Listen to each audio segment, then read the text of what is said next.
can say is that the fake news just doesn't get it, do they? The fake news basically took 2020 off when it came to vetting Joe Biden. Do you have a problem figuring out whether you're for me or Trump and you ain't black? Joe Biden!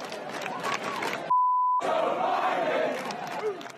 It's true. I mean, there's so much to look at with this guy. Things that happened last year during the campaign, decades ago, throughout his life, all the things that's supposed to happen to a presidential candidate did not happen to Joe Biden. I want to get to something that's really good in a moment. But first, Joe voiced his frustration, told us tale of his woes with the fake news to a bunch of kids who, quite frankly, looked like they had better things to do, and I'm sure they did. But anyway, here's Joe from a school visit today in New Jersey. You know, when you're president, see all these people here? They're with you all the time. They get to ask you all kinds of questions, and you try to figure out how you can avoid answering them sometimes.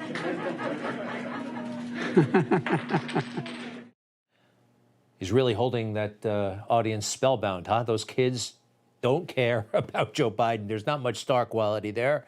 But how about that? He doesn't want to answer questions, figures out ways to not answer. This is not what they said. This was going to be a very transparent administration. Who remembers this? We're good? We're good.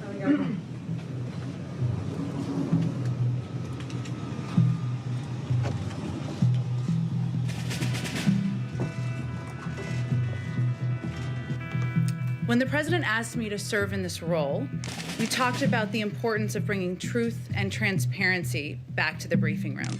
Rebuilding trust will be central to our focus every single day. Truth, transparency, rebuilding trust. They just like saying these words because they feel good. They sound good. But how do they really feel? Joe opened up again. Can I see one more time? Joe with the kids. This is Joe being Joe. This is the real guy. You know, when you're president, see all these people here? They're with you all the time. They get to ask you all kinds of questions, and you try to figure out how you can avoid answering them sometimes.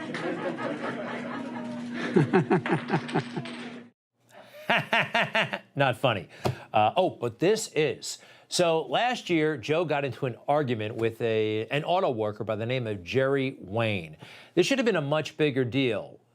Partly it wasn't because the angle of the conversation wasn't that great, but we found a new angle so you can see the argument from in full, and you can see both guys going at it. It's very interesting. It shows you a lot about who Joe Biden is, okay? Let's take it from the top, please. Trying to diminish our Second Amendment right and take away our gun. You're full of You're full of S-H-I. He hears something he doesn't like, and he hits him with that. This is Joe, the politician, that we are all going to get along. Civility and decency. You are full of pretty wild, huh? Next. All right, thank you. No, shush. Shush. That was interesting. His aide is trying to do the right thing, diffuse a tense situation. He shushes her. And you can see she is hurt and embarrassed. She did absolutely nothing wrong. Next up in the convo. I support the Second Amendment. The Second Amendment, just like right now, if you yell fire, that's not free speech. And from the very beginning, I have a shotgun, I have a 20 gauge, a 12 gauge, my son's hunt. Guess what? You're not allowed to own any weapon. I'm not taking your gun away at all. You need 100 rounds. So when you were in Beto, when you said you're going to take our guns, I did not say that. That's not true. I did not say that. It's a viral video. It's a viral video like the other ones they're putting out there. They're simply a lie. Again, Jerry is right. The former vice president is wrong. There is a viral video. There are actually two. And this is what the young man is talking about. First, let's go to Beto O'Rourke, the temporary hit sensation of the Democrat Party. When he was running against Ted Cruz, he was really feeling it, and he said this. Hell yes, we're going to take your AR-15, your AK-47. We're not going to allow it to be used against our fellow Americans anymore. Viral video. He loses the election, but is still kind of hanging around the Democrat Party. His endorsement was said to be worth something. He gave it to Joe Biden. And on the big night of the endorsement, how did Joe return the favor?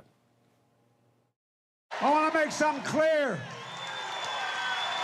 I'm going to guarantee you this is not last year's scene of this guy. You're going to take care of the gun problem with me. You're going to be the one that leads this effort. I'm counting on you. That went viral as well. So that's what Jerry Wayne was talking about. He's right. Joe Biden is wrong. He got very, very angry. Did you see that? Let's go back to that conversation, please. That you're taking the gun. Look, He just clarified it. Wait. Take the AR-14s. Okay, this is not okay. Hold on. All right. Hey, let's Don't tell me There's a lot of guys. You hear that? First of all, he invades the guy's space. Jerry Wayne is showing more class. Look, this is not okay. You can't do that in a conversation. And he threatens to beat the guy up. Let's go outside. They said Trump was off the wall. Trump never did anything like this. More? That's on me, man. I'm not worried. Hold on. So much. Give me a break, man. Don't be such a You're worried switching guy. up on me. Hey, there's a lot of Hey. Joe. Look, here's the deal. Go. Here's the deal. Are you able to own a machine gun? I own a machine I said, are you able to own one? I'm the law. Machine guns are illegal. That's right.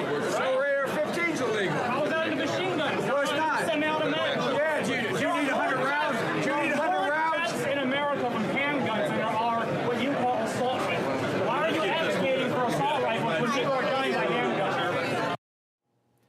And in the end, Joe just walks off because he doesn't know what he's talking about. That is Jerry Wayne, a man in the hard hat with the beard, and everybody should follow him on Twitter.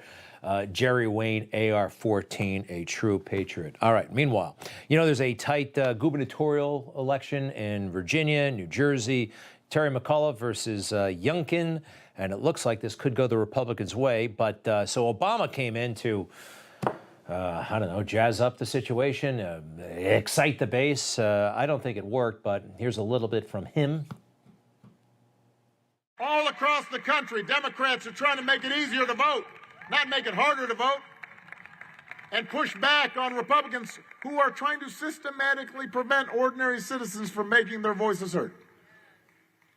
Just this past week, some of you probably saw, every Democrat in the Senate supported a bill that would protect the right to vote and ban partisan gerrymandering and reduce the influence of dark money in our politics.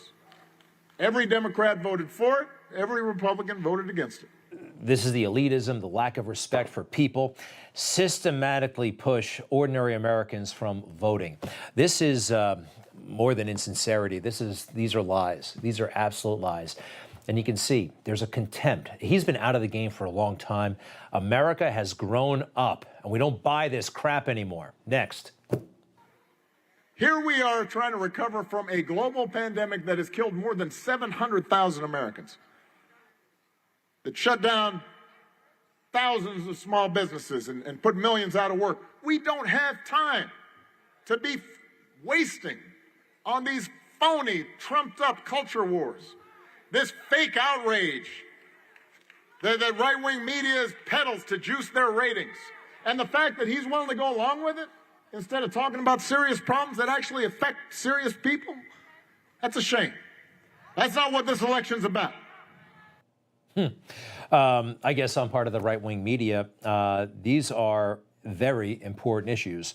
See, Barack Obama, in the end, didn't really do much for African Americans. He didn't.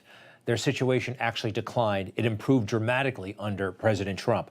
So, having failed when he had power, what's the next step for Democrats to pull? Well, the whole system is racist. Critical race theory.